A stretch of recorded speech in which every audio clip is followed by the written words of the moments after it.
La TVA sociale, un bon moyen pour réduire la dette? Bonjour à tous, on se retrouve pour une toute nouvelle vidéo. Et dans cette vidéo, nous allons parler de la TVA sociale. Est-ce que c'est un bon moyen pour réduire la dette ou non? Je pense qu'on le sait tous très bien. Non, très clairement. Donc, mais je vais vous démontrer pourquoi. La TVA sociale, qu'est-ce que c'est? C'est une affectation d'une partie des recettes de la TVA pour financer la protection sociale.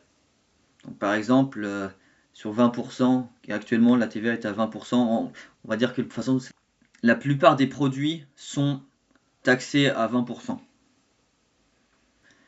On va dire 1%, 1% de la TVA pourrait aller à protection sociale pour les retraites tout simplement.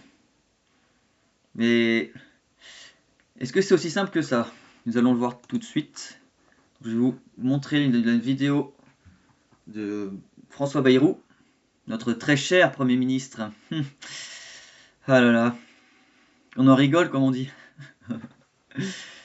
Ouais, qui souhaite avoir la TVA sociale et puis, enfin, avec les partenaires sociaux, mais bon, je sais pas s'ils servent à quelque chose ceux-là.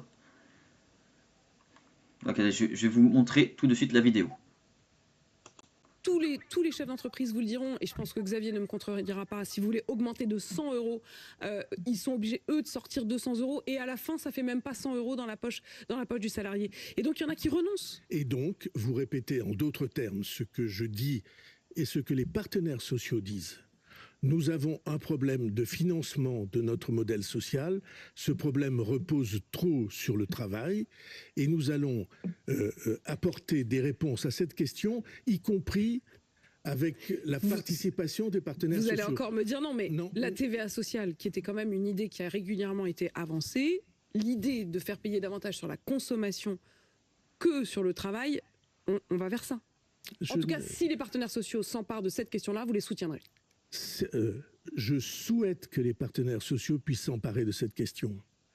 Je souhaite que tous ceux qui ont la responsabilité du monde du travail, du monde de l'entreprise et du monde des salariés acceptent de poser ensemble cette question. Vous remarquerez au passage qu'il y a combien de décennies que ça n'a pas été fait? Il y a combien de décennies qu'on a laissé ces questions s'enliser, déraper, que personne n'a eu le courage de les poser. Vous ne serez pas opposé à une augmentation de la TVA pour pouvoir alléger les charges sur le travail? Je ne suis pas opposé et je suis même favorable à ce qu'on cherche un financement différent de notre modèle social. Et voilà ce qu'ils souhaitent. La TVA sociale, bon, encore si ça restera à 20%. Mais non, non, non. Je pense là qu'on peut rêver. Là, pour moi, là, ce qu'ils voudraient faire, c'est augmenter la TVA. Par exemple, de passer par exemple de 20 à 21%, 22%, peut-être même plus. Et puis qu'ils nous avaient promis, ça c'est nos politiques, hein. Ils promettent des choses, mais ils sont incapables de tenir leurs promesses. Qui nous avaient dit on n'augmentera pas les impôts. Or, la TVA, c'est un impôt, puisque c'est une taxe sur la valeur ajoutée. C'est-à-dire que on va taxer plus le consommateur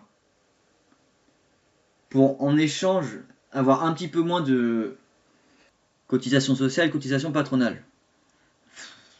C'est n'importe quoi. C'est n'importe quoi, vous verrez bien. Ça, c'est qu'une partie de la question, parce qu'en plus, ils veulent avoir 40 milliards. Ils veulent réduire 40 milliards de... Non, ils veulent même pas réduire, non, je dis des bêtises. Ils veulent trouver 40 milliards d'euros pour baisser le déficit. Mais en fait, je trouve que ça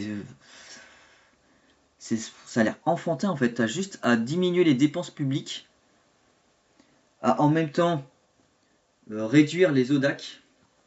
Donc je vais vous montrer là les ODAC, qu'est-ce que c'est? C'est des organismes divers d'administration centrale. Donc c'est tout ce qui est en rapport avec l'État. Le problème c'est que ça coûte 80 milliards par an. Les 40 milliards c'est simple, hein. enfin c'est simple sur le papier, bon évidemment c'est plus dur en réalité, hein, mais c'est simple sur le papier. Bah, si on divisait par 2 le nombre d'organismes, bah, on trouverait ces 40 milliards très facilement. C'est très facilement. Et dans ces ODAC, il y a par exemple la CNRS, Centre National de la Recherche Scientifique. Est-ce que vous trouvez qu'elle sert à quelque chose? Moi perso, je trouve que ça sert à rien. Vous me direz dans les commentaires, mais personnellement, je trouve que ça sert à rien parce que Centre National de la Recherche Scientifique. Pourquoi c'est public? Pourquoi nos impôts doivent payer ce type de centre? Je trouve ça aberrant. C'est du n'importe quoi. C'est vraiment du grand n'importe quoi. Après avoir vu cette vidéo, nous allons voir la vidéo d'Agnès Verdier sur justement la TVA sociale. Au fond, on baisserait les cotisations. Est-ce que c'est une bonne idée? Vous ne cessez de dire qu'il faut baisser les dépenses. Si on suit la logique qui est demandée par les responsables des syndicats et du patronat, eux ils veulent bien d'une TVA sociale, mais qui serait à la fin un jeu à somme nulle, puisque au fond on baisserait les cotisations, on augmenterait la TVA, mais ça ne contribuerait en rien à baisser le déficit et la dette. Attention, il ne faut pas confondre les dépenses et les recettes. Si on parle de TVA sociale, c'est un autre sujet. C'est juste faire baisser les cotisations, notamment employeurs, qui sont 60 milliards d'euros plus chers sur les employeurs en France. Et au global, hein, sur l'ensemble des cotisations, si on prend les cotisations salariales et les cotisations employeurs, c'est 40 milliards de plus par rapport à la moyenne des pays de la zone euro. Ça veut dire quoi? Ça veut dire qu'il faudrait... Déjà, comme ce qu'elle dit, la France paye en moyenne 40 milliards d'euros en plus de cotisations salariales et cotisations patronales. C'est du grand n'importe quoi. Je sais pas comment on a fait là ces dernières décennies à en arriver là, mais c'est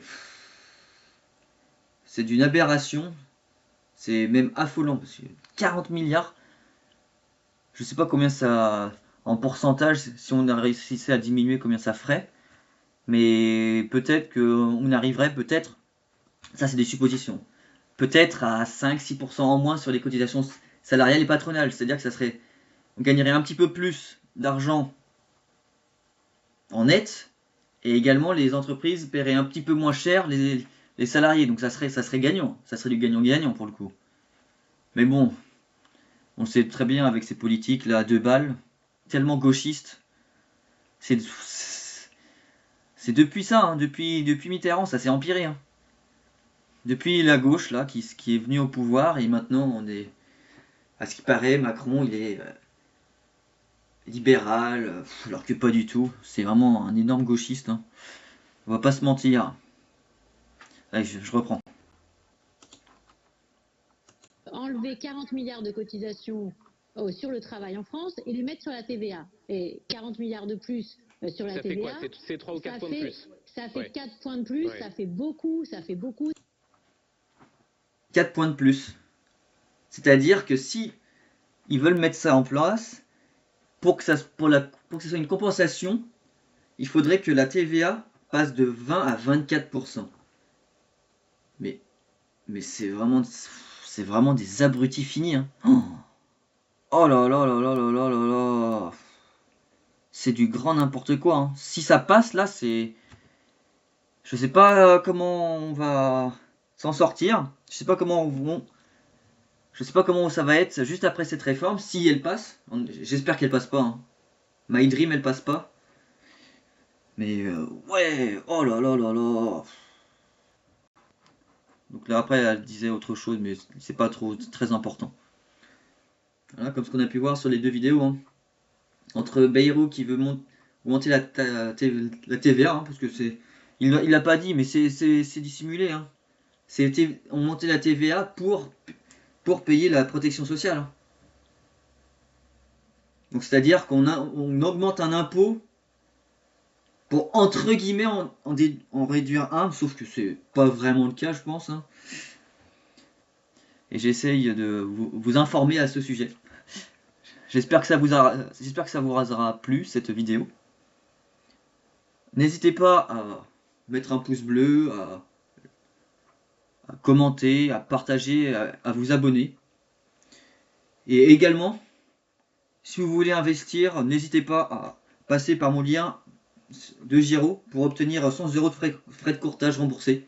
Si vous voulez investir dans le SP500, dans le Nasdaq, dans LVMH, n'importe, vous aurez des frais de courtage qui vous seront remboursés. Donc je vous mets le lien dans la description. Allez, bonne journée. Au revoir.